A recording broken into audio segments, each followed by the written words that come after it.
Well, bowling fans, thanks for joining us today from Castle Lanes in Racine, second edition, the 2012 edition of the Midwinter High School Classic. And Chad, we've got four pretty talented teams on the lanes today representing their schools. Yeah, I don't think we can really pick a clear-cut winner right now. Actually, when I was watching them earlier, I didn't think we were going to be able to pick four teams that were going to be in the finals because the scores were so high, the bowlers are so good. So I'm looking forward to these two matches. Yeah, Chad, on the girls' side, we've got Racine Park, Castle Lanes, they're bowling here, their home center. They're bowling against Kenosha, Bradford, number 2 team in our high school poll. Two great teams bowling against each other, and no real clear-cut favorite getting into this 2-game total pin final match. No, I think it's gonna come down to is being able to bowl on TV, making some spares, making some adjustments, because I think we're going to see a little bit of transition with the lanes. But once again, the 10 girls that we're going to see, or if they bring in subs, all are going to make great shots. It's going to be a great match. Then we'll get to our boys' finals. Kenosha Bradford represented once again by their boys' team, this time going against the number 1 ranked team in the state, Racine Horlick. Kenosha Bradford's bowled Horlick twice this year, hasn't come out on top yet in their district matches. Any chance for Bradford in a 2-game total pin match? There's chance for anybody in a 2-game match. But you're looking at Horlick versus Bradford. You've got Ryan Zagar versus Riley Smith. I think we're going to see some high scores. I think we're going to see some fireworks out there. I'm really looking forward to it. Couple of great matches coming up from Castle Lanes. We're going to start you off with the girls' championship here for the 2012 Midwinter High School Classic. Make sure you stay tuned and join Chad Source and I back from Castle Lanes in just a couple of minutes. I have a lot of viewers that ask me, why do you have so many of your tournaments at Castle Lanes? Well, Castle Lanes is a center that has an exceptional atmosphere. The charm of being in a Northwoods cabin while you bowl, an attentive staff on the lanes and in the lounge, all the big screen TVs, and a free Wi-Fi hotspot. And being named in Bowler's Journal as one of the 95 places to bowl before you die, you have to bowl at Castle Lanes. That's why we love Castle Lanes, and you will too. Buy the 900 Global Train. Get the awesome jersey free, a $60 value. Go to 900global.com for all your details. The first game of the girls' championship for the 2012 Midwinter High School Classic coming to you from Castle Lanes and Racine. And Chad, a couple of real solid teams here at Kenosha, Bradford, and Racine Park. Absolutely, Phil. I think last year and in previous years in your tournaments, you always see these two teams or bowlers from these two teams always popping up on your shows. Just very well coached, very solid fundamentals. 2-game total pin match, so the bowlers will switch lanes after this first game. We've got Kenosha Bradford leading us off. For Kenosha Bradford, Tori Hedges. And Tori we've seen a couple of years back on a Youth Challenge show. But she's a senior this year at Bradford. A high game of 274 and a high series of 739. Lots of tournament wins under her belt. And ball revved up a little early on her there, Chad. Yeah, it definitely looked like she hit up on it, lofted it out in the lane, just a little too much for the pattern that she had laid out there for these kids today. Definitely if they got it down on the lane and into a roll, a little more even, we saw some success. Yeah, and today, a little modified version of Castle's house pattern. We didn't want the scores to get ridiculously high. We had the kids had to make good shots. You can see there, Tori was off a little bit. She's going to take the 2 and move on. And the 2-game total pin match, you can't afford to lose any pins. This isn't their normal Baker matches during high school conference matches where they can just lose a game and get another game back on the next one. Absolutely, and now we have Katie Springsteen stepping up for Park. See what this does. Oh, a little high flush, but sometimes at Castle Lanes that shot actually works out pretty well. Yeah, a little nice early roll on the ball, controlled all the way into the pocket, and as you'll see when that ball hits the 1-3, it's just 10 back. A lot of power out of Katie on that shot. And this is Racine Park's home center, so they do have kind of a home lane advantage right now. We've got Megan up now, a senior for Bradford, a high game of 278 and a series of 647.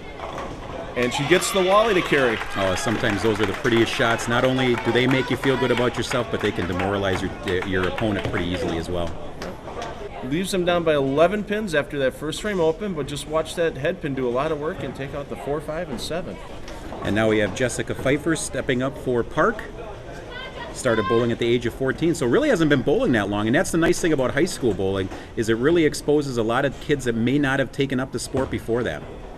That needs a huge break to get lucky there, and just gets that 10 out. There's the break you were talking about. 5-10 into a 5-pin, all of a sudden it goes from an oops to a, hey, I can run this one down. Yeah, a little lower rev rate for Jessica, but thank goodness for that. Otherwise, that could have been 3 off the left side. So now we'll see how she's going to approach this one. I would imagine she's just going to try and throw a strike ball at it. I hope, at least. You still have nightmares about that, Chad? I really don't want to talk about that one, but yeah, that's how you make it on TV. Very good, Jessica. Nice shot. Covers it nicely, maintains an 11-pin lead for Racine Park, and we've got Michelle Lockington up.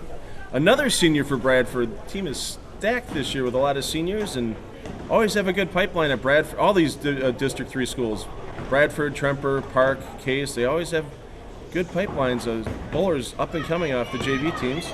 And that needs a little help. I thought she was going to leave a 5 on that one. Looked a little light. See, you thought 5, I thought 10. So, I mean, it definitely looked like it wasn't the strongest roll in the world. But, hey, that's the sport of bowling right there. Sometimes you get the breaks and sometimes you don't.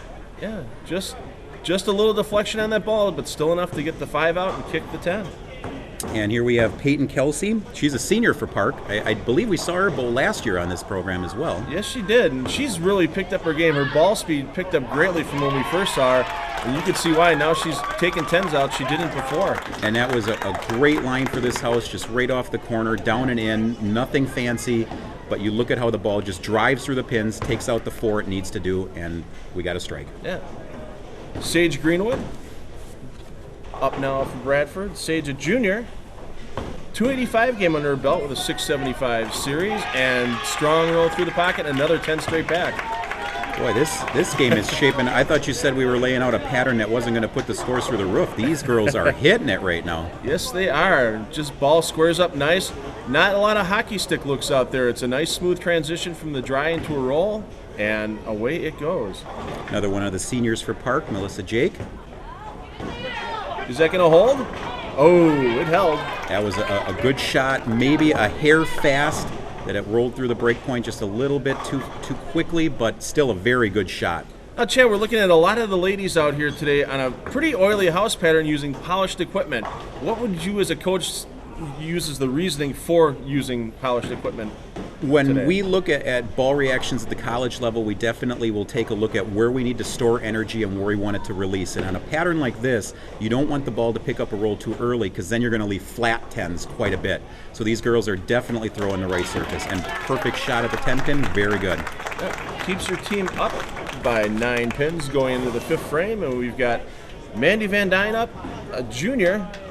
Hasn't gotten a 300 under her belt yet, but she's got a 297 out there, 743, and bowling since the age of 3 years old. So a lot of experience under her belt. She's made a couple of our Youth Challenge TV shows as well. She wanted to thank her parents, Liz and Len, for all the support with their bowling. And blows the 5 out. And if you saw with her follow-through, Phil, she really snaps that arm up, that's a very contemporary look for the women. If you look at the college ranks, the Wichitas, the Lindenwoods, all of them have that same follow-through where they hit it and just snap their arm up to get that extra bit of power. Yeah, I think you'll see that with the next bowler we got up for Racine Park as well. I mean, another young, solid bowler like Mandy here and Stephanie Schwartz. Oh, yeah, and you take a look at the numbers she has put up already, and she's only 15, 3 279 games, a 763 series. That is unbelievable at this age. A great shot to get us into the first commercial break of the afternoon. Join us again from Castle Lanes for the Midwinter High School Classic Girls Championship.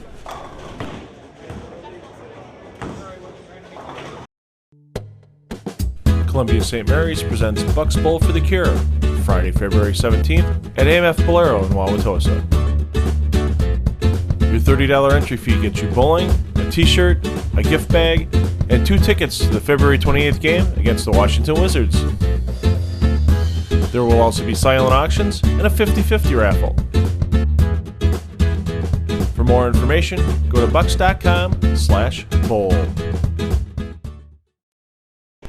Halfway through our opening game at the 2012 Midwinter High School Classic, and we've got Tori Hedges from Kenosha Bradford trying to maintain that 10-pin lead for her team. Pretty form out there, Chad. A lot of these girls do. They're very solid. I mean, oh, nice break right there for Tori. Just to follow what you said, yeah, just very solid physical games, and that is something that is a tribute to their coaches right there. Takes that lead out to 29 pins. The late roller on that spinning 4-pin should have fell the first time. I think if I'm Katie, I turn around and look at my teammates and go, and how am I supposed to compete with that? Gets herself set up on the approach. Nice simple 4-step game for Katie. That needs some help.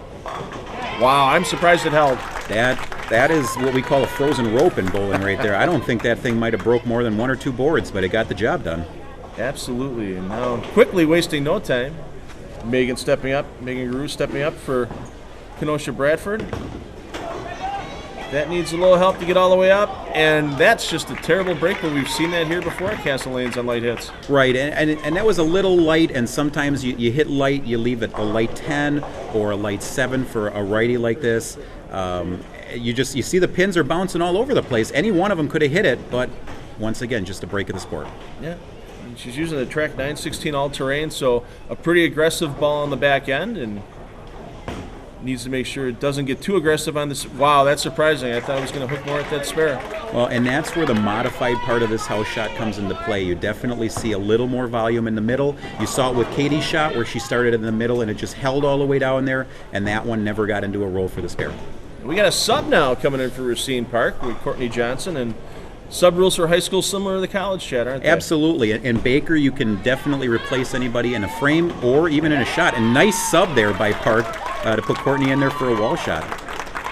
Yeah, Red Chapman back there, you can see him lining up the troops, talking to Courtney as she comes off the lane to get a reaction on the shot. And boy, 5-pin and the hip pin did a lot of work for Courtney there. And you know, Phil, sometimes with bowlers that have 6 solid bowlers, this is a common thing to do, is to swap out the 2 and the 7 bowler to have a 6-person rotation. Let's see what Michelle can do here. And just a little weak on that 10-pin. Pretty solid shot. Wasting no time getting that spare ball off the rack. So you can see a lot of the young ladies, even though they might not have high-rev, high-speed games, they know to take that lane out of play on a spare. Well, and I do like the quicker tempo that both these teams are showing. When you're bowling good, let's just keep up there. Let's keep the momentum going for us.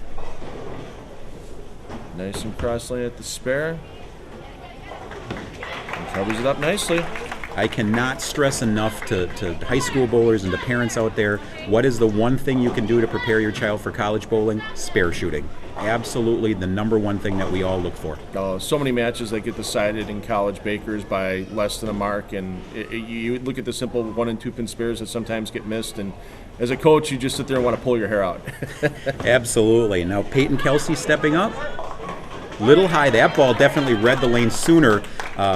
You could definitely see where it started hooking sooner, Phil. Yeah, I think she just kind of pulled up on that one a little bit at the bottom. Sometimes bowlers have a tendency, especially under the lights. I don't care if you've been there before. Walter Ray Williams, I'm sure, gets nervous out there as much as these young ladies do, and all it takes is that little extra grab on the bottom, and it goes hooking through the nose. It's amazing how the game changes when you have those lights out there. You don't think, the head pin is still 60 feet away, but those lights change the lane somewhat. And surprising on the spare that it didn't hook back. I think just kind of had a little puzzled look going back to her coaches on that one, going, I can't believe it didn't hook back. But now that hands the lead back to Bradford by 10 pins, getting into the last 2 frames of our opening game. And Sage Greenwood looking to keep that lead at 10 if she can strike for her team here. Nice post at the foul line, and another weak 10 for Bradford. Yeah, Bradford, they're throwing the ball great right now, and these 10 pins, what can you do? 4 inches back on the approach, maybe a board right with your feet.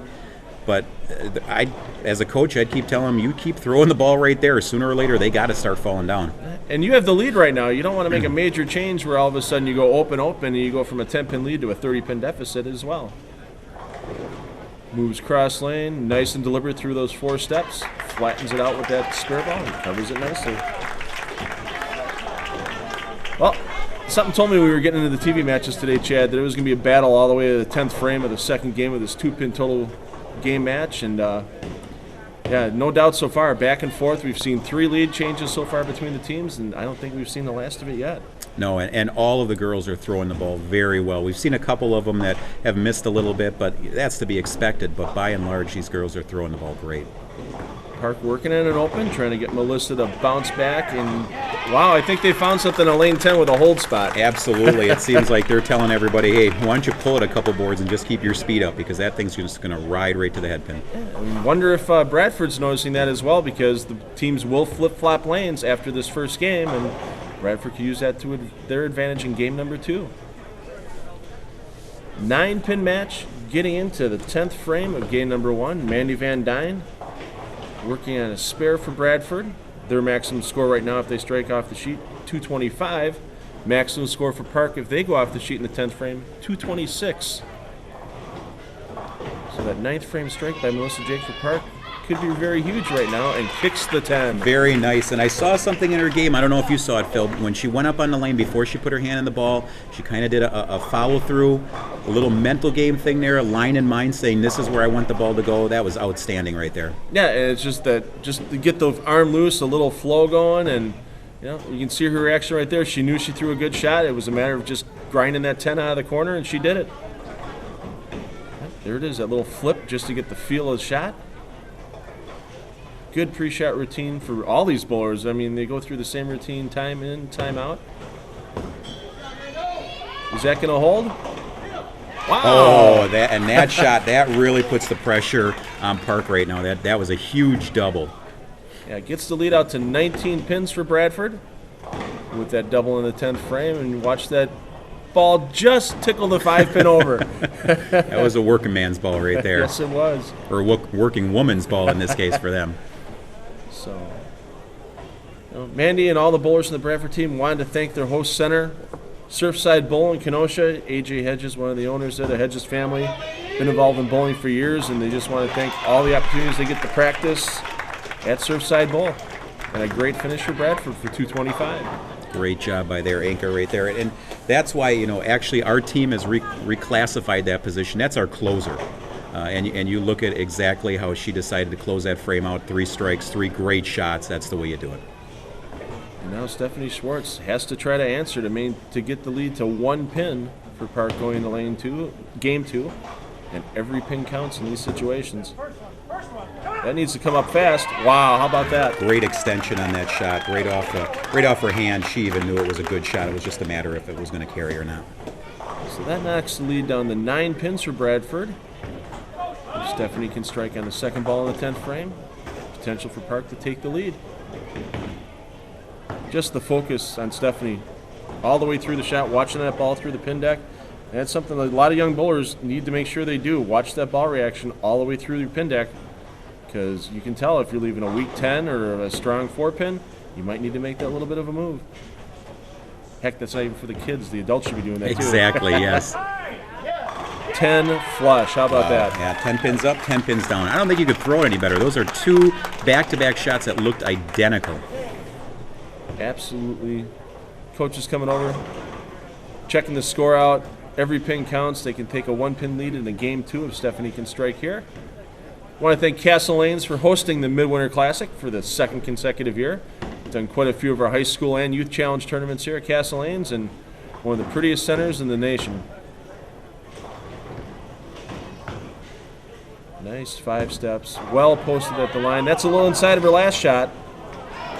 And a weak 7. Well, yeah, you could definitely see it was a little harder, a little inside, like you said, Phil. But I don't think either of these teams can be disappointed at all. And this is exactly what you want. Going into the last game, they're tied. Exactly. I think we're going to have a real exciting game number 2 of our girls' championship. Join us from Castle Lanes in just a couple of minutes for that match.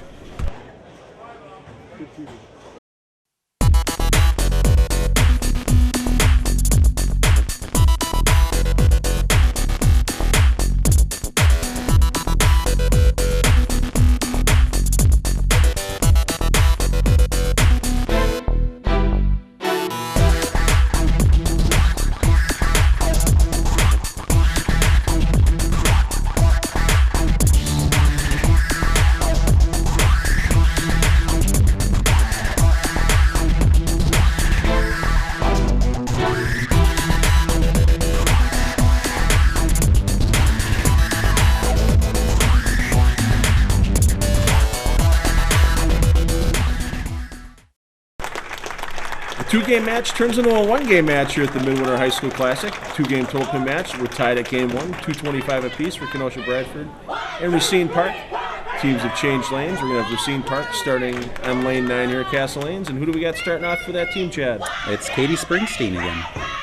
And, Phil, one thing you and I were talking about earlier, we were, talking about the scoring pace and how high scores are. And a lot of people will point at this and go, well, the shot's getting too easy and the balls are doing this. I think it comes down to knowledge. You and I were discussing that, and these bowlers have so much more knowledge at their age, and Well, that was not a great shot, but it was a great reaction and a great result. Yeah. But yeah, the knowledge, I mean, even with the coaches on both these teams, they go to these coaching seminars that are offered all over the place. We had a couple of these coaches at the Panther Clinic we had over Christmas break at New Berlin Bowl. And so these coaches are just willing to learn, willing to get more knowledge and share with their bowlers, and these bowlers learn how to adapt. And yeah, some of the scores might be high, but these bowlers are also learning to do what they need to do to carry. Tori would probably like that shot back to try to carry that 10-pin, but a good ball nonetheless. Yeah, what I'm most amazed with is when we were junior bowlers, there was one board on the lane. It was the second arrow, and these kids know how to play everywhere else but the second arrow, and that's awesome, and that's going to take them really far in the game. Yeah, and it makes the game more exciting for them. It really does when they get the challenge of having to play different shots at different places and different parts of the lane, and knowing their equipment, and it makes it a little more cerebral, and it lets them stay interested in the game a lot longer. I know back in the day we had our 2-ball bag that we were lucky to have 2 balls in, to go to tournaments and that kind of thing. Now these bowlers are showing up with, 5-6 bowling balls at a tournament, but they have a purpose for those balls. Absolutely, they know how to use them. Megan trying to get that ball to roll up to the pocket, and once again throws another great shot. That was a very good ball right there. Just nice and easy, like you said. Not a high rev player, but that just shows you that in today's game you don't need all those revs. Sometimes if you know how to play the lanes correctly, you're going to be able to score just as well as anybody else. I'm sorry, that was Jessica. Megan's up for Bradford. I apologize for that. Good thing we got our graphics guy working the bowlers' names up in the corner there. See what Megan can do to get that ball to roll, and blows that 5-pin into the 7. That's a really nice shot. Those are when they play a line like that and they get that ball reaction. A lot of times, the college kids will turn around and say, "Hey, should I make a board or 2 move to hit solid?" And no, absolutely not. Stay right where you are because you're getting great pin carry right now. And the lane will come to you a little bit too as the back ends open up. The lane comes back to the bowler a little bit, and the next shot might just be high flush instead of lower 5. Exactly. You can hold the line a little longer then. So here's Peyton Kelsey stepping up onto the lane. Needs to get some hold. Oh, wow. Oh, finally. You wondered if that was going to actually end up as a 6-pin for a while there, Phil. The late, great Dick Weber would have been proud of that shot with that head pin coming off the wall and taking out the 5. And the head pin traveled a long way and did a lot of work to finally get that 5 out of there. Waiting. And finally, You see the reaction from her and the team. And that's one of the great parts about team bowling. I mean, it gets kind of lost during adult leagues that I see nowadays, but you go back and watch these high school and college matches, and it really brings the spirit of team bowling back to where it was 25, 30 years ago. Well, and especially in the Baker format where all 5 of these girls are one bowler essentially because they're bowling one game. And that was not – I mean, it was light, it was a little weak, but boy, that was a bad break. Yeah, I think the ball just burned off energy right before it got to the 1-3 and really just had nothing left. Let's see how much deflection there is. Almost. Yeah, ball actually almost got to the 10-pin, so ball lost energy. And as much as I wanted to say these new bowling balls are missiles or anything else, they still roll out if you don't have a good amount of rolling speed on it, a good combination of the two. See what Michelle can do here. I'm sure her coaches just told her to take 1 pin, move on, keep it close, which she does nicely with the 8. There you go. That's really all you can do. I mean, you don't want to, get frustrated and try and throw it 20 miles an hour or try and, I'm going to slide this over. When you're in a match that's this close, you take the 1 pin. Yeah. 32 pins the lead suddenly extends to for Racine Park, and working on 3 in a row. Melissa Jake looking to extend it to 42. Nice shot, but wow, I'm surprised that came up that high. Now that did look good rolling down the lane, and that could be it's hitting a little bit of transition right now, but that definitely it bit harder at the end than we've seen any of these balls so far today. Yeah, just watch that ball just slice right through. Lucky to take the 7 out and just leave the 6-10, and Spare here keeps Park with a 30-pin lead. Looks like she's got a switchable thumb. Turbo makes the it, I believe, or Turbo makes the switch grip. That's right, yeah. And Vise makes the it. I'm a switch grip fan myself. That's what we like to hear, Phil. So I've used that from Turbo products since it came out. But I'll tell you what, we can go from ball to ball and keep the same feel. It's an amazing little product, and it's worth the extra $10 you got to pay to get it done with your Pro Shop guy. And that's really surprising on Melissa. I've seen her for years, both tournaments, and never usually see a spare go that awry for her. Well, it looked like her feet were a little quick, and it would have been a time where, you think, do you just yell stop with that? Obviously, you're not going to do that as a coach or anything like that, but it looked like little quick feet for her. Sage Greenwood in the 4-9 spot. for Kenosha Bradford. Nice off of her hand, and I'm sorry I almost said 4-9 there for her spot because that's almost what she left. But she does bowl the 4th and 9th frames in this lineup, and lucky to just leave the 9-pin on that shot. And that was another one that looked pretty good. We're starting to see now a little bit of transition with these lanes, and that's characteristic. These aggressive bowling balls, they're like sponges, and they really can soak up the oil quick. Yeah, and you can see now some of the boys practicing for the boys final coming up next, looking over and watching what these girls are doing and where they're playing, because they're going to be bowling on these same lanes, no rail.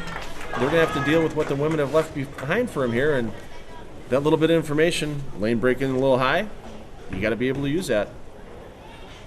So now we'll see if Stephanie makes an adjustment here, if she saw what we see right now, and we'll see how she adjusts from that. 4 steps through, snaps it through nicely, and it looked a little twirly going down lane, but it still got the job done with the 5 into the 7. Yeah, her release, she came over the top of it a little more, but we don't know. With the lanes breaking down a little bit, maybe that was an adjustment that she said, hey, I'm going to just top this one a little bit and have it spin through the heads. Yeah, it keeps the ball on line a little bit longer and takes a little bit off the back end.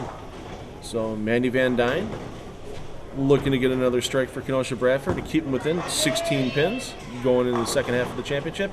And wow, little difference we're seeing between 9 and 10 right now. 9, they're going high. 10, it's high or light and weak. Definitely, we're starting to see a lot of rollout right now, and that could be cause for concern for both the back half of this game and also for the boys' match. So Mandy switches to that nice blue spare ball. Going to go nice and direct at it, take the lane out of play. Nice post at the line. Covers it up nicely, and we're going to get into the commercial break for this game. Join us for the rest of our championship match for the 2012 Midwinter High School Classic in just a couple of minutes. I have a lot of viewers that ask me, why do you have so many of your tournaments at Castle Lanes? Well, Castle Lanes is a center that has an exceptional atmosphere.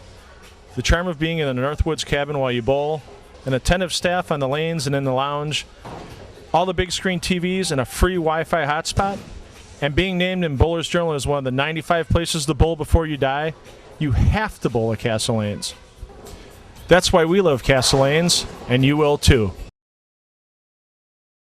5 frames left. Anybody's game here at the 2012 Midwinter High School Classic and our girls' championship between Racine Park and Kenosha Bradford. And Katie Springsteen leading off the 6th frame for Park. Very good shot. Yeah, great adjustment. It seems like they're talking with each other and saying, hey, I'm seeing this. Why don't you make this adjustment? That's what team bowling's all about. Yeah, and a little bit of the home lane advantage for Racine Park. This is their home center. So maybe that's coming into play as well for them. Tori Hedges looking to bounce back from that first frame 10 pin in her 6th frame for Kenosha Bradford to keep the match within 3 marks. Nice off of her hand. The scrambler carries. Absolutely. It's a great look. When you can hit that light and you've got that carry, I think you're almost unstoppable at that point. So you get to watch that replay, watch that 5-pin do a lot of work, get shoved over into the 4 and barely tickled the 7 out. And another substitution again for Park. Yeah, they're bringing Courtney back in. And like I said, sometimes with this rotation, if you've got that good of solid bowlers, if you have that many of them, this is an awesome way to get everybody some lane time. 4 steps. That's a little left out of her hand. Wow. I'm surprised it held pocket, and then, holy cow, to leave that smash 7. That's impressive out of a little Spitfire like Courtney. It was a great shot. Like you said, pulled it a little bit inside, but we know that hold area is there. But you just saw how fast the pin came right in front of the 7 and didn't hit it. So she's going to move herself a little bit more across lane. Nice and direct to get over. And covers it nicer. Looks good. Cross lane spare is always important to be able to make. Leaves Park with a 26-pin lead. The frames are counting down, but Kenosha Bradford is working on a strike right now. We've got Megan Guru up, looking to get a double for Bradford, cut that lead down to 16 pins. That nice high starting position you see out of a lot of young ladies, ball under the chin, and she kicks the 10 out. Absolutely. That was a great shot. Looks like they got a little bit of momentum working their way now. See if they can get themselves back in this match. Yeah, knocks that lead down to 16 pins, and anybody's ball game with 3 frames to go. And carry is important, spare making is important, and you got to have a pretty solid bowler here in the 8th frame, and I think we got one here with Peyton Kelsey and Michelle Lockington for Bradford. Nice free swing for Peyton. I remember she used to be a little more muscled with it, and a bad break to ring a 10. That was definitely, like you say, there's 2 types of 10 pins. There's a flat 10 and a ring 10, and that definitely was a ring 10 right there. Just watch that ball face up nicely, and up and around the 10 pin, the 6 goes. 6 was there, and a 6 was gone. So stays with her strike ball. So she's going to flatten this out. Nicely cross lane. And right over at 10 pin. Absolutely, that looked good to me. And like you said, she doesn't have a dedicated spare ball, but if you know how to kill it and make it go straight, there's nothing wrong with that whatsoever. Well, Michelle Lockington looking to get 3 in a row here for Kenosha Bradford and really knock that lead down to single digits. Nice and open in that stance. 5 steps up, a little back from the foul line. And a good break to just leave a 4-7. It was a decent ball, but once again, now that ball hooked a little more in the back end. Some bowlers call that the fast 8. If you look at how quick the pins are gone, except nothing comes out of the gutter to tap the 4 or the 7, but not a bad shot. Yeah, leaves herself with a very makeable spare. Keeps her team within 20 pins, roughly, for the match with 2 frames to go. And right now, every mark counts. Yeah, this match is far from over right now. Goes direct. Hopefully it's going to catch that little oil in the middle. Didn't want to hook it by the 4 pin. That puddle is still in the middle of the lane. I think she knew that too. So 17-pin lead for Racine Park.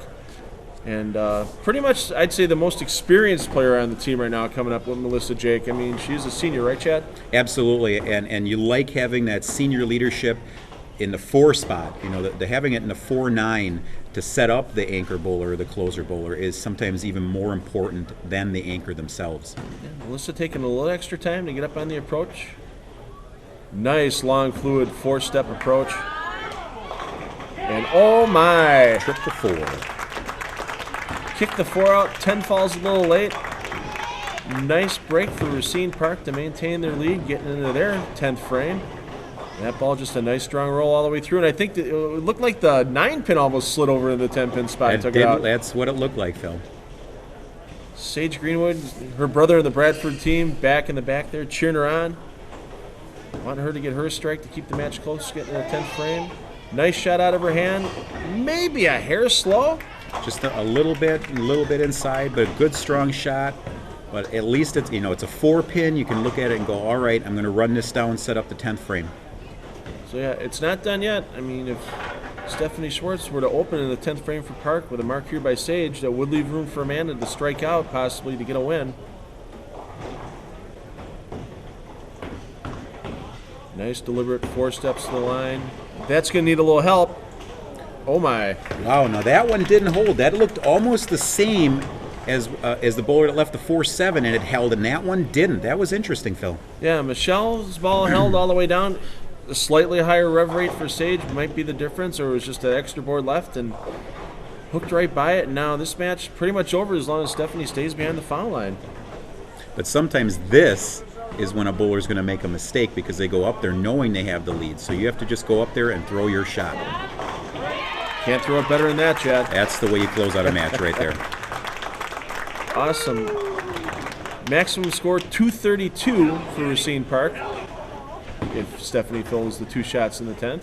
Let's see if we're going to get no substitute here. Thought maybe Park had a couple of bowlers on their bench. But I think they got all 6 players they brought to the tournament today in play. Kenosha Bradford, 2 players they haven't used yet. Maybe we'll see them in the 10th frame. We've got Elizabeth Moore, who's a junior. Kaylee Schrader, who's a freshman. We might see them appear in the 10th frame. If we don't, we want to make sure we mention how good they bowled all day today for Bradford as well, because these teams just don't come in with 5 bowlers. They come in with 6 or 7 or 8 bowlers. Absolutely, because you never know who's going to be on, who's going to be off. Somebody could get hurt, so there's always a need to have extra bowlers on the team. Absolutely. I remember a college tournament a couple of years back when I was coaching at Whitewater. Weber International came to a tournament, and they made the mistake of coming with 5 bowlers, and they had a bowler get hurt. And they had to bowl some matches with getting 0 for that bowler, and they went from a position where they could have finished in the top 5 in that tournament to finishing outside the top 10. till the bowler could recover a little bit the next day. And that has got to be the reason that Weber travels with like 11 bowlers now, Phil. I think that might exactly be it. Great cover by Stephanie. Gives Park a 221 game and a 446 two-game total. Bradford's maximum here, if Mandy goes off the sheet, is 193. And once again, I know the Park bowlers want to thank Phil and Patty Yanko at Castle Lanes for all the help they get with their team. And Mandy and all the bowlers for Bradford want to thank the Hedges family and Surfside Bowl for all they do for the Bradford team. Mandy with another year to go in high school bowling under her belt yet, and she could be one of the big forces in District 3 again next year, along with Stephanie Schwartz for Park. Absolutely. I think there's a number of these girls that we can definitely see making your shows being at high school state. The future's definitely bright for a lot of them. Yeah, I mean, you look at Kenosha Bradford, Kenosha Tremper that didn't make the show today, Racine Park. Those three teams constantly in our top 10 for the Spare Time Bowling Show You Challenge High School Coaches Poll. Burlington, who just missed the show today as well, another team for the girls that's made a great improvement the second half of the season, and they might make a market state as well. Another fine post by Mandy and another 10 pins in the pit. Even though they came up a little short today, this is definitely the way you want to end the day. Good, strong 10th frame. They have nothing to be disappointed about at all. They put up two very solid games. Oh, absolutely. And as we tape these matches, they still have weeks to go in their high school bowling season yet, and you still want to make a mark in your district going, hey, you may have beat us today, but next time we see you, it's going to be game on again. Nice and relaxed. That little drop before the push away. That needs a little bit of help to hold. Of course it does when it doesn't matter. Yeah. And a great match between Bradford and Park. Park takes this match 446 to 418. Chad Source and I are going to be back with the boys' championship for the 2012 Midwinter High School Classic from Castle Lanes and Racine in just a couple of minutes, so make sure you stay tuned for that.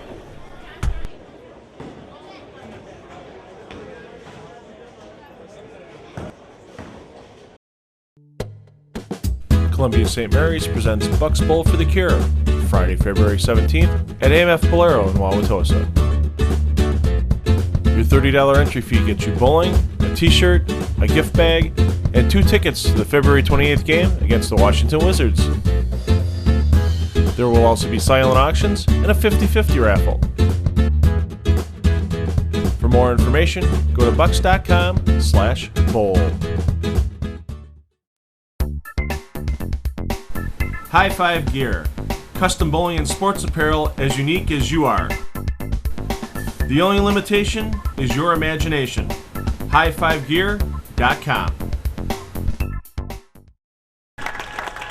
One championship in the books for Racine Park on the girls' side of the Midwinter High School Classic. Now we're going to get the boys' championship going. Bradford's boys maybe going to try to get a little redemption for their girls against Racine Horlick, and this is the number 1 and number 2 teams in the Spare Time High School Bowling Coaches Poll, and no favorite in this match, Chad. No, there definitely is not. Both teams bowled awesome throughout the entire tournament, and I think you could just flip a coin right now. We got Michael Guzman leading off for Racine Horlick, senior. High game at 290, high set at 802, and pretty direct player. Just doesn't quite get the 4 out. A little unusual pin carry there. Yeah, it looked a little quick, a little speedy. Probably wants to get the ball down a little sooner, have it start rolling a little quicker, but not a bad shot, not a bad idea. We've seen that light hit carry all day today, so a good idea. So we want to thank his girlfriend Miranda and his parents Karen and Mario for all the help they've given him with his bowling over the last couple of years. Started bowling at age 10 and won a pretty big tournament, the Ted Zagar Memorial, named after his teammates, a couple of his teammates' grandfather, and just enough to get the 4-pin out. We definitely still see that there is a big amount of oil in the middle, and if you are careless with shooting cross-lane spares, you're going to pay for it. Absolutely. High fives to the team and Coach Bill Lister as Michael gets back. And another solid young man works here at Castle Lanes and bowls for Kenosha Bradford with Ryan Schrader. Yeah, Ryan has a high game of 298, high series of 779. Posts well at the line, but a little quick and a little more on the back end is needed, I think. Yeah, it looked like that shot, it started inside, never really got to any sort of friction to build energy in the ball, and leaves a very common leave, a 2-4-5. And Ryan, we've seen his appearance at the state tournament finals a couple of years ago and last year. on the Midwinter Classic Finals. Pretty direct player. And, yeah, might need to look at doing something there because even on the spare, it only got the 2 and the 5 out. Early open for Horlick. Or, I'm sorry, for Bradford, with Alex Marquez Jr. coming up for Horlick. Alex, he's got to get that 300 pretty soon because right now he's got 11 299s. He hasn't gotten to the 300. And he's 17 years old? And he's 17 years old. Oh, wow. And he hasn't gotten to 300 yet, so it's got to come pretty soon.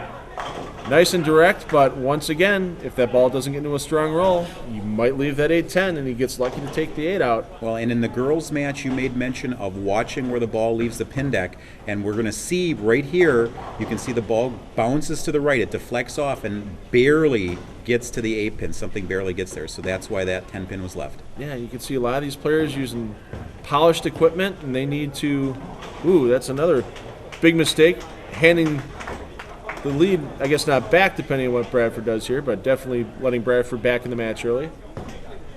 But yeah, the polished equipment, they may need to make a little more subtle adjustments to get carry in the pocket with hand position since they can't really change the ball surface anymore.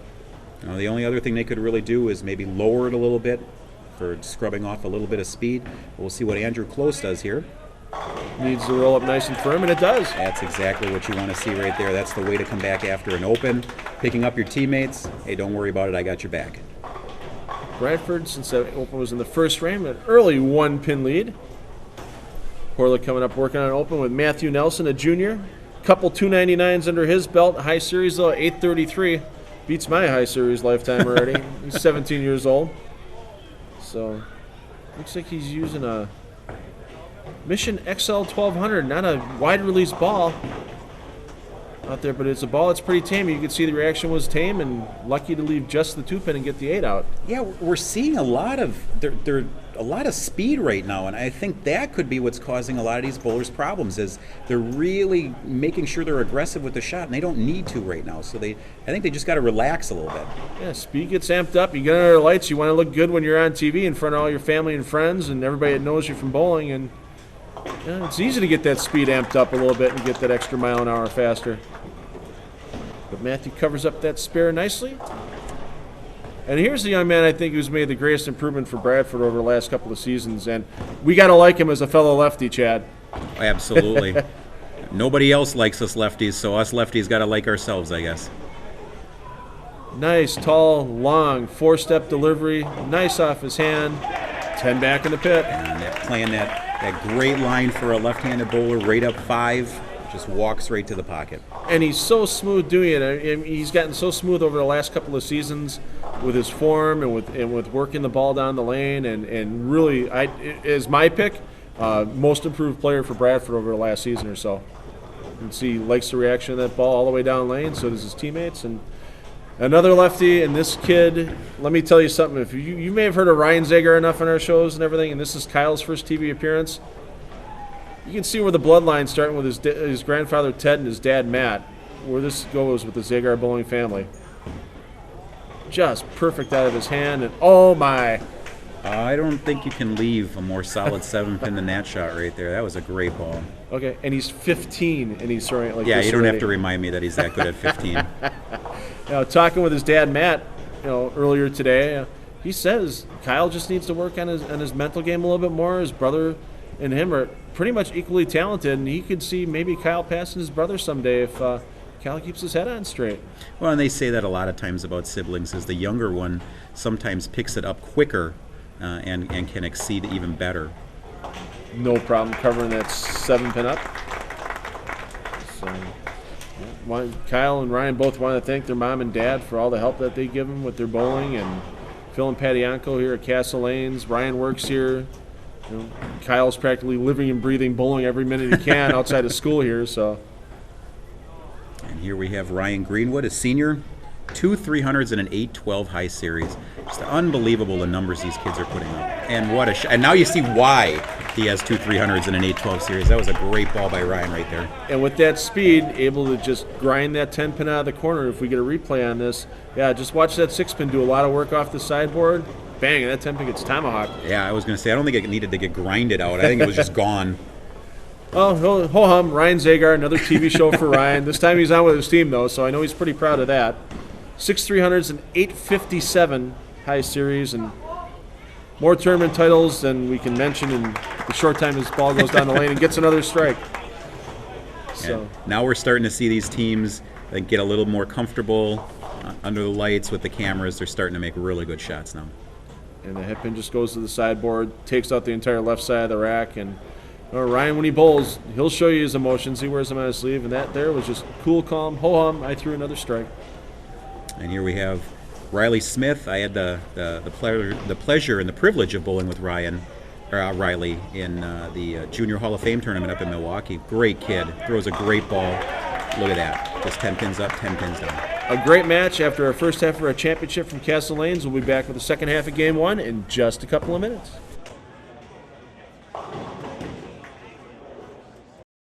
Hi, I'm Joe Petkus, owner of Action Heating and Cooling.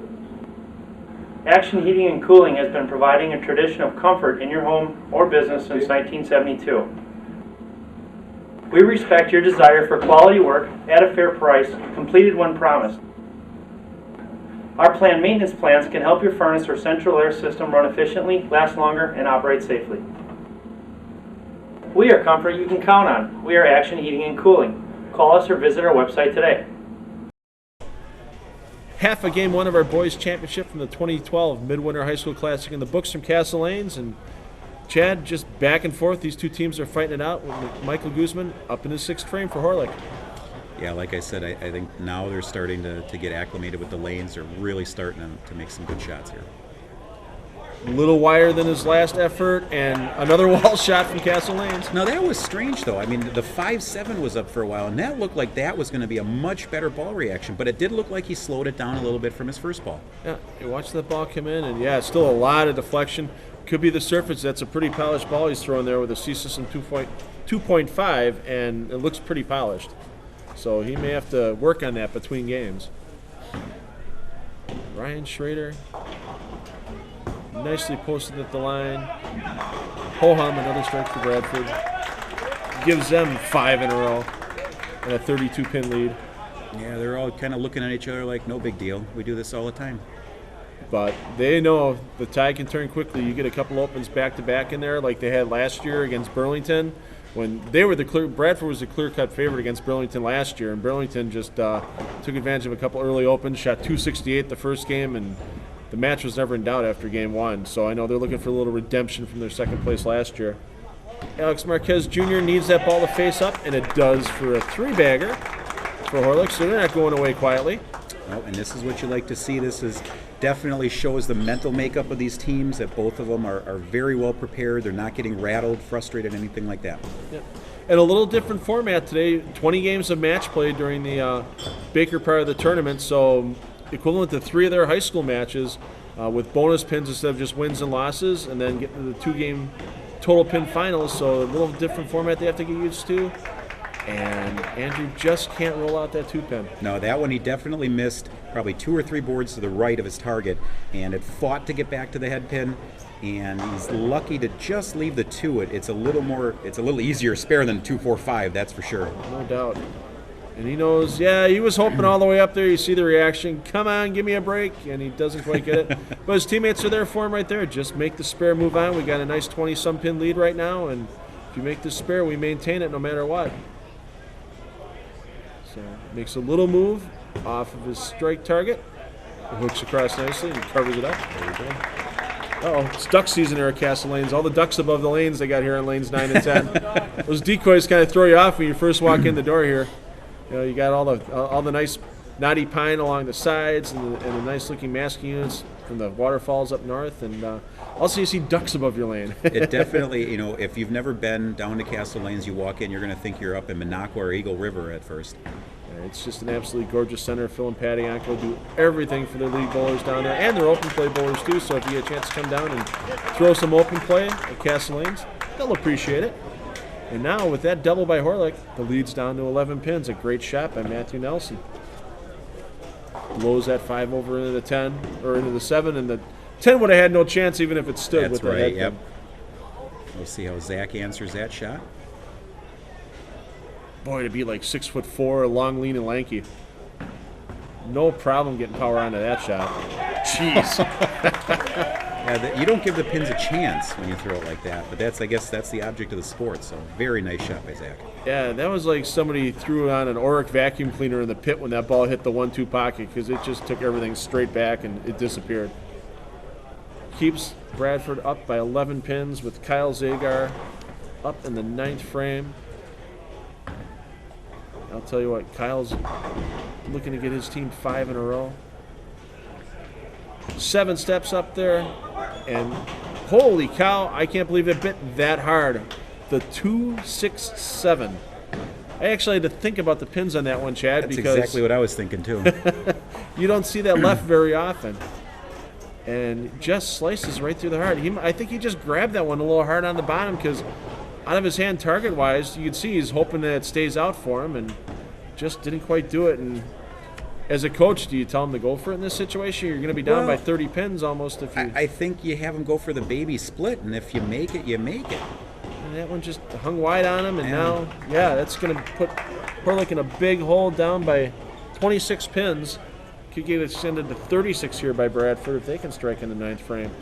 That is a tide changer right there. Yeah, just a weird leave. Like you said, it looked like you might have hit up on it a little harder, but yeah, that definitely hurts. Ryan Greenwood snaps it off on the bottom, and what took the 7 out? I don't know. Well, hopefully we get a replay of that, because it looked like the 5 completely missed it, and something came out of the gutter and took the 7 out. Let's get the replay on that. Hard to tell. It moves so fast, even in slow motion. That's right, yeah. Well, something got it, and it was a nice shot.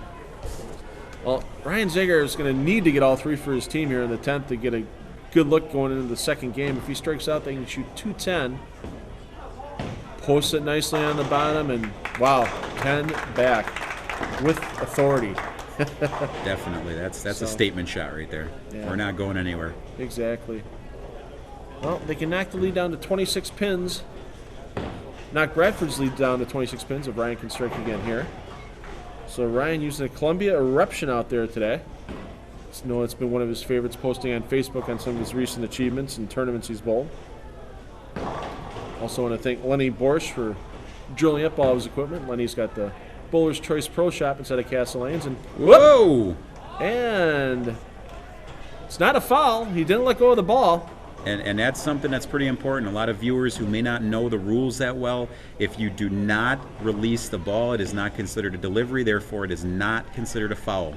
So that's got to be a little disconcerting right now. He scraped off the bottom of his shoe, so maybe he thought he was going to, he had something on the bottom of his shoe, wasn't going to be able to get through the ball right, but that's amazing body control to just get back up on the approach, and ho-hum, no big deal. I almost did a Josh Blanchard, and now I come back and strike. That shows the mental makeup of Ryan right there. That is unbelievable. Most bowlers, they'd go up there and they'd be real tentative, thinking, I'm going to do the same thing, and you're going to pull the shot. Not him. And I think he would have fouled if he would have let go of the ball. I think that's why he grabbed it on the bottom. He didn't feel good with his slide, and you can see he went back and checked his shoe right away. So it wasn't a bowling ball issue like it was for Josh Blanchard a few weeks back. It was, he knew he was going to foul. That's amazing physical talent there. Ho-hum, 3 in the 10th for Ryan. 210 for Horlick. Very good finish. You're coming off that bad break of that split in the 9th frame, put 3 in the pocket. That's a great way to go into the next game. Yeah. Well, Riley here's got to make sure he at least marks. Even if if they strike out, they shoot 258, which really is a commanding lead. But the last thing you want to do in this situation is open and knock your lead down from 30 pins down to single digits going into the next game, and give Horlick a little breath of fresh air. And pretty unusual on the pinfall there. It was a little light, but you don't usually see a bucket crumbler 4. No, and the thought process, like you said, going up there is, I'm just going to execute my shot. I'm not going to do anything differently. And Riley looked like he got just a little quick on that one. 4 pins, so he's just got to take his time and run the spare down. And he thinks he knows he got a little fast with it, and yeah, as you said, run it down now. It doesn't matter. You make this, your team keeps a nice lead, getting into game 2, and then you're just staying aggressive and staying ahead of the game. Takes a little bit of the scenic route at that 4-pin. Yeah. Loop in the lane. Well, when they have hand like they do compared to us, they can go ahead and loop it. Oh, I can do that too. I just got to throw it 9 miles an hour. So Bradford's maximum here, 237 if Riley can strike on this last ball. That would give them a 27-pin lead. Thanks to our graphics guys for making sure I know how much the lead is after each frame. My math's not that good, as many of you know from the telecast in the past. Posted nicely. Ho-hum. That shot looked a whole lot better. It looked more solid at the line. It just looked more even. 237 for Bradford, 210 for Horlick. 27-pin lead for Bradford getting into game 2 of this 2-game total pin match. Join Chad Source and I back from Castle Lanes and Racine in just a couple of minutes for game 2.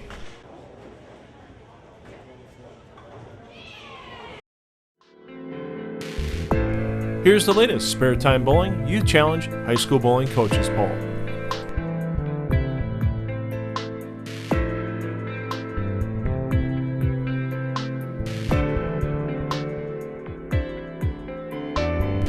Listen to the Spare Time Bowling Show every Sunday morning at 8 a.m. on Sports Radio 1250 WSSP.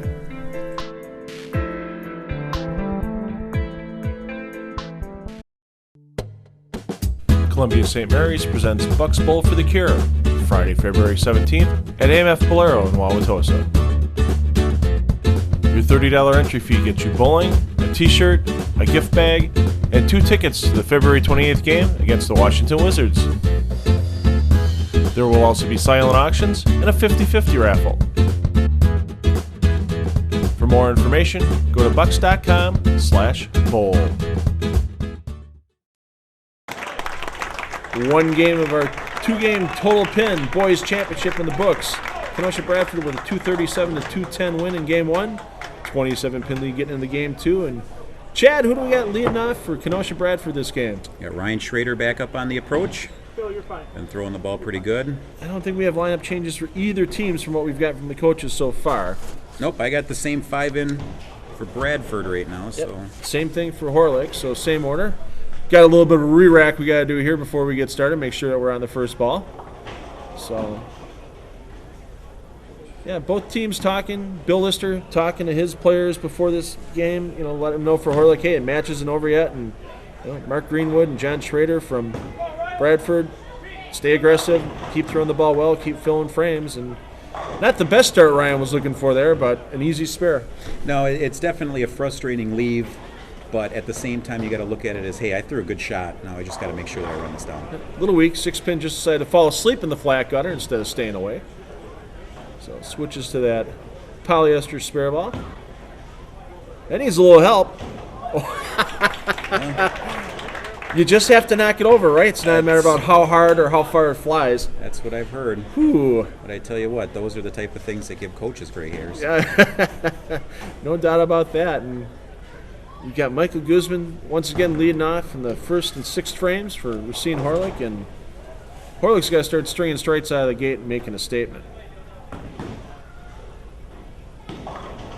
Nice 6-step approach. That's got to stay firm. Oh, my. Hey, well, you said they got to start striking, so ask and ye shall receive. And just that little love tap on the 10 and just enough to get it to fall over. That's ball speed, ladies and gentlemen. That's not just the authority or the strength of the shell of that bowling ball. That's the speed to go with it and get that 6 to kick out. Andrew Close, he's got a couple good shots under his belt so far for Bradford. Looking to make another one here, and no better than that. That was very good. He left that weak 2-pin in the last game where it was a little light, made a great adjustment, had the ball face perfectly. And you can see 15, you know, you could almost compare him to average league bowler statistics. He throws it about 16 miles an hour. His rev rate's about 300, and these balls will work if you throw them right. You just got to make sure you got the right angle through the front of the lane and watch the ball all the way through the back. Alex Marquez needs to make sure this ball faces early for him. And, oh, yeah, no doubt there, because that was his problem last game with those weak corners. Great shot right there. Might have moved a board or two to the right with his feet, but, yeah, that was a whole lot better looking reaction. So knocks Bradford's lead down to 17 pins, and, yeah, that 6-pin, no problem taking care of the 10 that time for Alex, and he likes it all the way through. We like bowlers that get enthused like that. Exactly. To be young and left-handed like Zach here, I remember I was young and left-handed, and I didn't have anywhere near the game Zach does. Yeah, I don't think if you put our two shots together, you would have that much power on it. No, and he just plays the ball. It's relatively straight, but he harnesses his power. And for those of you that have been watching the PBA Tour the last few weeks, even though he's right-handed, Michael Fagan's the kind of guy, the long swing, a lot of revs on the ball, but he's played the lanes relatively straight, and he's made a couple TV shows in the process with it. And I think this week, as we do this voiceover, he's in the top of the field at the Masters on the TV show. A great shot by Matthew there for a team 3-bagger for Horlick. And the high fives are getting out in force now for Horlick. When I think to follow up on what you said about the swing path and the swing plane of all these bowlers, the important thing and the common denominator with all of them is it's natural. You don't see any of these shots forced. Everything is just nice and easy and loose, and that is where you see that that's so big in today's contemporary game. Absolutely. And now Ryan Greenwood. Ryan, couple strikes so far. He's got that nice forward roll on the ball, and once again, the little bit of the week 7 makes an appearance at Castle Lanes. Yep, it was a good shot, a hair quick, because you saw the pin action, how it was different from his other shots. And here we're going to see it again. You can see how the ball never hit the 5, and if the ball doesn't hit the 5, chances are something like that's going to happen. Yeah, round, as our friend Joyce Ferrara likes to say, round pins hitting other round pins with a round ball. Strange things are bound to happen. And the scenic route at the 7 covers it up nicely. So here's one young man I think it's looking for a little redemption from last game, from that bad break he had in frame number 9, and that's Kyle Zagar, looking to get the team 4 in a row for Horlick. And looks like he's moved his feet. When he got up in the approach, it looked like he moved the board inside with his feet. So wants to make sure that ball stays on the left side of the head pin, which it does, but in that case, the 4 goes into the gutter weak. Well, and once again, when you leave something like that, Phil, you know it from when you bowl, you don't want to leave it again. You don't want your ball to hook up more than it did. So sometimes you go up there and you just force the shot a little bit, get it a little firmer, and there you go. Yep. I mean, Kyle's got a high game at 288 in the Youth Challenge tournament in 2010 at Castle Lanes when he was 14. Shot 799 for 3 games crossing pairs. So young man is going to get that 800 and 300 sooner than later. That's right. And a pretty talented athlete, not just on the lanes, but on the golf course himself with Riley Smith. Well, I know Riley was really proud. He shot his first 800, 825 just recently. So good shooting there for Riley. And wow, the late work on the 7. That's the type of shots that we like. Let's Bradford maintain that 17-pin lead, and Ryan Zagar is going to have to get up for Horlick here and start that strike string again with the frames ticking away in order to keep Horlick in this match. Nice, and that's the one thing you see with Ryan, you see with all these bowlers, they're just nice, loose, and relaxed in the setup. Comes through it on the bottom and didn't catch it on the bottom. It looked pretty good target line-wise, and it maybe a little fast as well. You can see he's kind of berating himself at the back of the ball return there. Yep. And I think it's the speed end of things. You can see him flipping his hand. Got a little quick with it, maybe didn't get the fingers in he wanted, and that ball just didn't get all the way back up to the pocket. So, and not an easy spare to get into the commercial break with here with the old 2-4-5. No, there's a couple of ways to make it and a whole lot of ways to miss it. Stays straight at it. Throws the pins around like they're balsa wood for the spare. And that's a 20-pin lead for Bradford as we get into the second half of our championship match. Join us back from Castle Lanes in just a couple of minutes.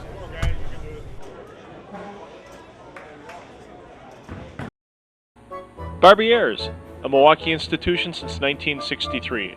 Great Italian food for dine-in or carry-out, and great times for your family and friends.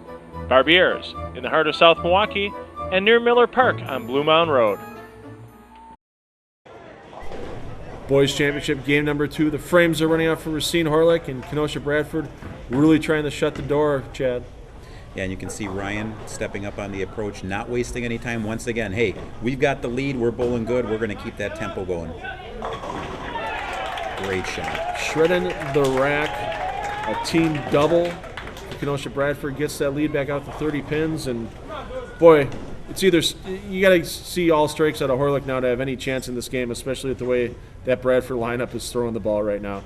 Well, and that's the only way you're going to make up ground right now, because even if they start just having spares, if you're not stringing them, you're not gaining any ground.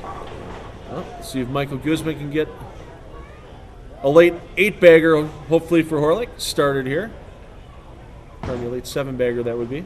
8 would help him even more. Yeah. Nice roll out of his hand.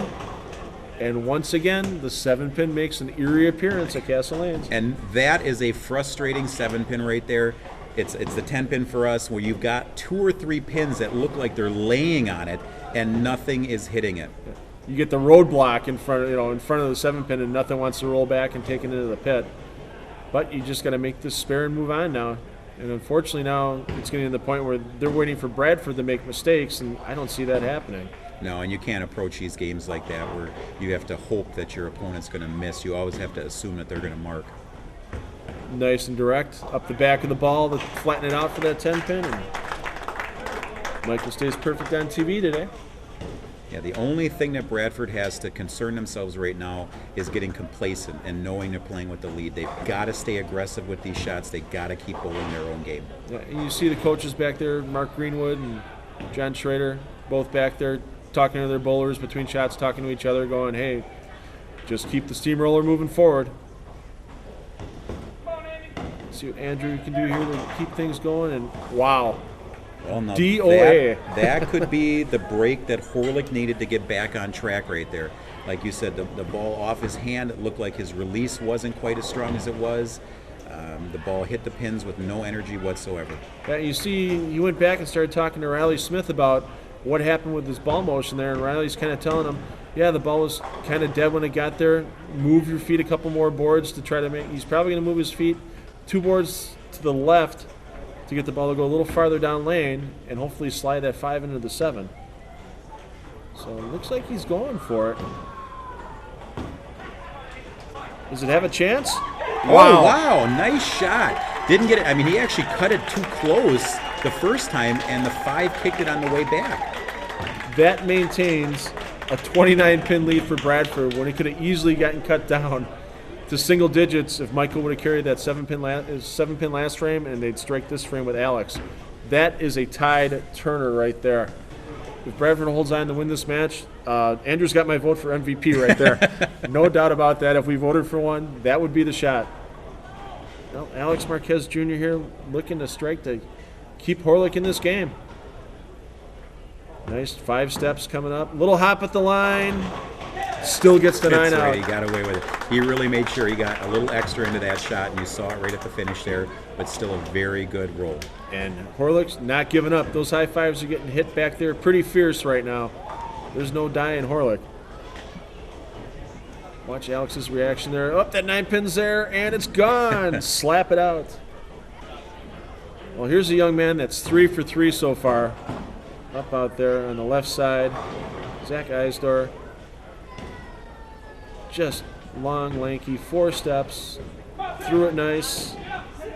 Now, there's not much you're going to do if you're Horlick right now when you've got bowlers like that making shots. I mean, all 4 shots for Zach. High flush, 10 back. You could put them, lay them over each other, and they'd look almost exactly the same with the pinfall. Just an amazing, amazing shot. And see John Schrader back there watching the ball all the way through the pocket as the coach. You don't think these coaches have a vested interest in these kids? Watch the reactions from them when the good and bad things happen. They are living every moment with these kids on these teams. Matthew Nelson trying to get Horlick a double here in the 8th frame. Looks pretty nice off of his hand. And another set. That's 3 7-pins in 5 frames, counting Kyle, even though he's left-handed for Kyle Zagar. 3 7-pins in 5 frames for Horlick, and that's tough to take right now. Yeah, I don't know if it's because there's 2 lefties doing the announcing right now, if that's why 7s are popping up here. But, yeah, for righties, you'd go, what's going on? Yeah, and he knows he threw a really good shot, and it's like, come on. And even the teammates are like, you put it there, and it's just you got to get those pins to fall and find that right little bit of carry. And that's what makes the difference between us as amateur bowlers and watching these guys on the pro tour that make those little subtle, finite adjustments to take 7 pins out like that. Yeah, I couldn't agree more. Well, 29-pin lead for Bradford. 2 frames to go. Ryan Greenwood working on a strike for his team, looking to get a double. Last time he had a 7-pin up on the lane. Not this time. Not a chance. And that rev rate's got to be close to 5. I mean, that's almost a 2-handers rev rate for Ryan there. I mean, just amazing as that ball just goes slicing into the pocket. 5 blows out. 7 wasn't even there to get knocked over. Nope. So, well, this young man, I'll tell you what, we're going to see a lot more of Kyle in the future, and I know he wants to finish off big for his team, but hopefully he doesn't sit there and dwell too much on the 9th frame last game with that big split he left. And he didn't with that shot. No, that was a great way to end the day for him. Perfect shot. That's one that, I always tell bowlers, hey, when you throw a good shot like that, you take a mental picture of it because then you remember what that's like and you repeat that shot. Bradford, all Riley Smith has to do for Bradford at this point in time with a 39-pin lead is get 4 pins on the first ball and it's over. Working on a double, so I don't think we'll see that problem out of Riley. No, I would have confidence in Riley that he could keep it on the lane. Yeah, only time I'd ever get 4 out of Riley is if I was on the golf course, but I don't even think that would happen too much because he's made the state high school WIA golf tournament the last 2 years as well. So a lot of these kids play more sports than just bowling, and you see how athletic they throw the ball and how they respond to pressure. And is that 7 going to fall? No, let's get another 7-pin out there.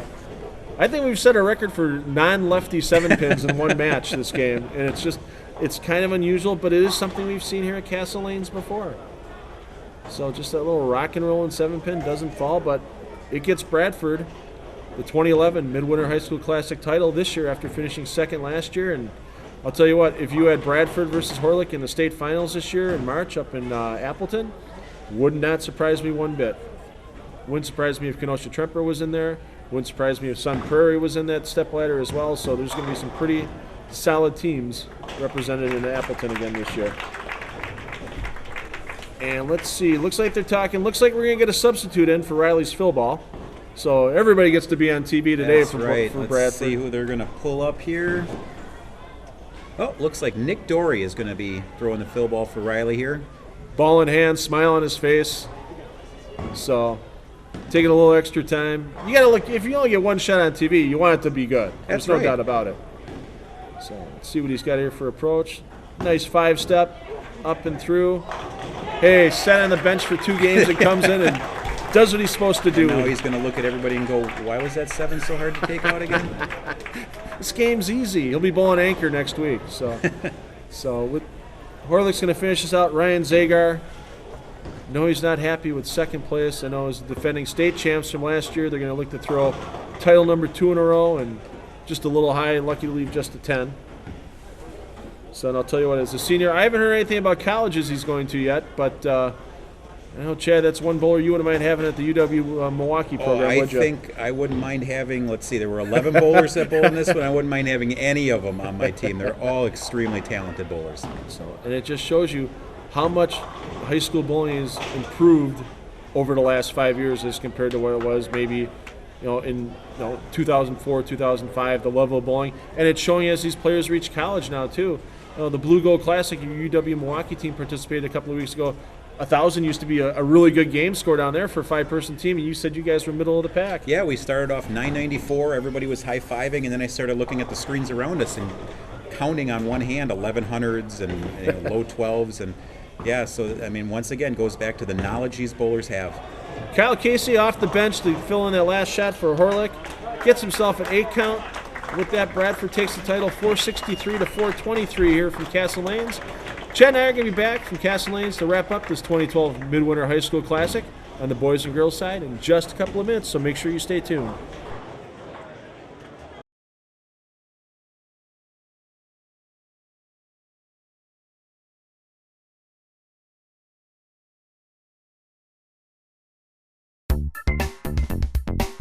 High Five Gear.